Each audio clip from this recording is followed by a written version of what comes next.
Tony, we're going to do a quick level check. Describe. Hello. 1, 2, 1, 2, 1, 2, 1, 2, 1, 2. Hello.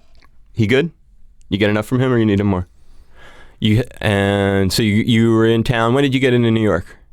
Saturday. So you've been here a few days. You did a few book signings. Few days, yeah. Just getting over jet lag now. And you came in on the day that the weather was terrible, right? Oh, man. You got it? I couldn't believe it. Yeah. Okay. All right, we are rolling now, and you're good, so you'll get me at 27. Aloha, it is Dave Lawrence. A big mahalo for tuning in. How you doing? I hope you're doing really good. Today is a very special interview session. I'm here at WNYC. We're in New York City, and I'm getting to talk to a guy who I've interviewed 4 times in the past, always in person, dating back 19 years. Right in this city, we were over at the China Club in the bathroom after a Dehumanizer show doing an interview. You, Geezer, Ronnie, and myself. It is a pleasure to get to explore Iron Man, my journey through heaven and hell with Black Sabbath, and to do it with the architect of Black Sabbath, who has this new book out, a fascinating read, Tony Iommi. Aloha and mahalo, Tony. Oh, thank you. I appreciate you taking the time to do this. Oh, not at all. And I was looking at this, the book starts with the hands. I mean, the hands are really part of the mystique of Tony Iommi. It talks about the accident, how it happened when you were in the welding shop. Has your playing style continued to evolve because of that through the years, or has it sort of... Yeah, I think so. I would say so, because since that accident, I had to try different ways of trying to make the sound big, and it has evolved from putting vibrato on the chords and doing things, and I hope it's evolved. and I just was wondering whether, because the book credits, in the book you mentioned that people say the darker sound maybe came from that effect on your fingers, not having the fingers. But then I sometimes think, wouldn't stylistically the music have gone there anyway?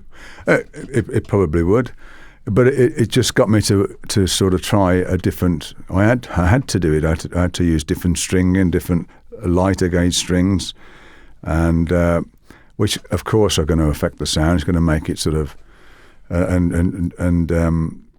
it's going to make it sound different. And the way I played, because I had to play chords differently, and I wanted to make them sound bigger. So I think I wouldn't have done that if I hadn't have chopped the ends of my fingers off. I'd probably be playing the regular way. So, but stylistically, in terms of the imagery that comes along with Sabbath, that was going to come around anyway through your... Who knows? Wow. It could have been a really different trip. Oh, yeah. When I done the accident, it was way before Sabbath. So, right. I mean, who knows what it would have, of course, it would have gone. Do you think the exposure, another thing in the book that's fascinating is you talk about your parents and them fighting. Do you think that the parents and the fighting as you were younger influenced the heavy demeanor that you have? I think the whole thing of where I was brought up and the area and just the whole thing I seen in those days has influenced, and of course the city we come from, which Aston. was an industrial town, and it gangs and infested, and I think all that as a part of bringing out certain things in the music. On that same note, when you think about your parents, you mentioned keeping you from socializing when you were younger. Did you think that influenced your personality also in terms of like maybe a solitude that comes with the music? It certainly clammed me up, I think, because I never got a chance to go out. So I'd be in the bedroom and practicing probably, which might be a good thing. And another thing you were doing in the bedroom or somewhere around the house, radio. Radio played a role as a kid for you. Explain. Yeah, well, that was the only contact I had with outside music was having a radio. And in them days, it was a little tiny radio, So I used to put that on and listen to all the music I could, top 20 stuff and whatever they'd play, really. So it was really a vehicle through the isolation of living there without being able to have a lot of communication with peers. Yeah, because you didn't have any computers and all that sort of stuff then. You just, a radio was the thing, and the next thing I had was a tape recorder so I could tape, but it was the old reel-to-reel thing, so to tape any kind of songs I'd hear on the radio and then try and learn to play them. Sort of emulate what you liked. Yeah. That you were hearing on the radio. Cliff Richard's. I'm afraid so. It was Cliff Richards and the Shadows, and of course, you had some of the old rock and roll stuff. What's weird is you've gotten to meet him so many times, and you say in the book that you've never really explained to him. No. And anyone who has taken time to work with you knows what an influence he's been. How could you resist just saying, Cliff, I've got to tell you? Yeah, because so many people have said that to me. I've got to tell you, without you, I wouldn't be here. And I thought, well, I'm not going to do that. And I have seen him a few times now, and I've seen Hank, the guitar player, who really influenced me as a guitar player. When another person I wondered if you've seen since that era, all the way back in the beginning, right after the accident, your manager Brian, who took the time to share Django Reinhardt with you, the person who brought Django to you as an inspiration. The manager of the factory. Yeah. Right. Does he know what he gave to the world by helping you in that way? Probably not. It's been so long, and I've never heard from him. I wouldn't even know how to reach him. Doesn't even know where he lives. He might not even be here. But he probably doesn't know. It's cool that you give him the recognition. That's why I bring it up. It's in the book. It's a great story. It's like this guy, he's like, he wants to help you. He's like, hey, this guy went on after an accident, and lo and behold, look what the world ended up getting out of this guy. I mean, I may hear from him now right. if it's about, because it's funny enough, the other day I heard through the website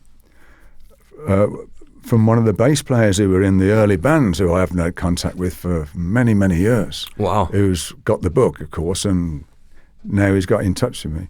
Okay, and was the book that linked you two together again?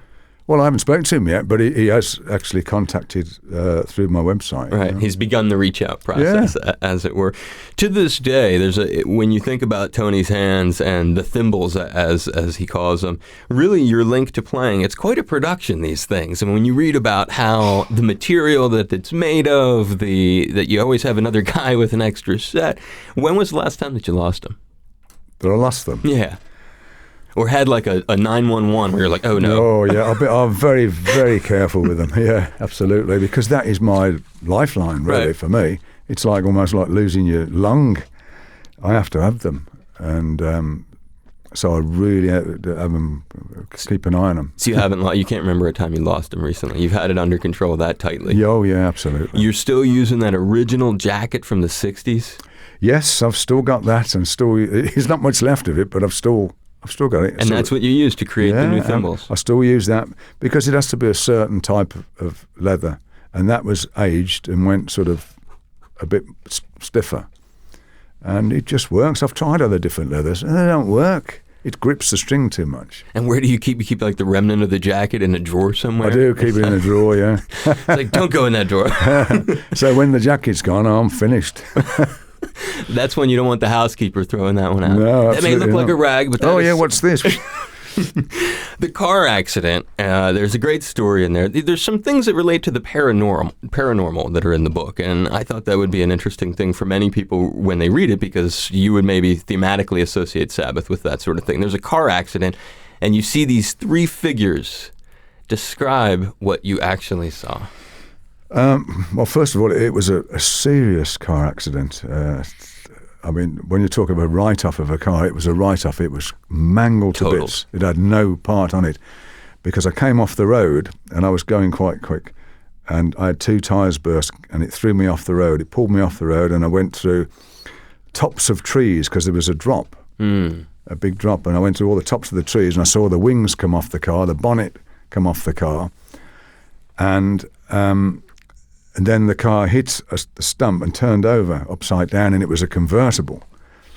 And it was how I got out of that.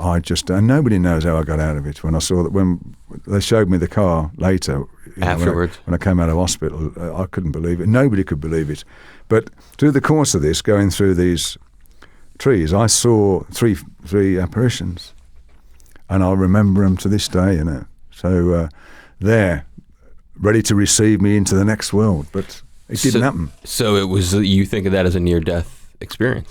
Absolutely, without a doubt. And everybody said I should have been killed in that. Wow. That is, and they were men, women, ambiguous figures, just shapes. You can't really tell what. I just saw three figures, look women, and it was very, very vivid. Wow, there are a lot of interesting stories like that in the early years, and there's another paranormal episode that we'll get to, but I don't have a ton of time with you, so I want to try to really milk this hour. Your parents,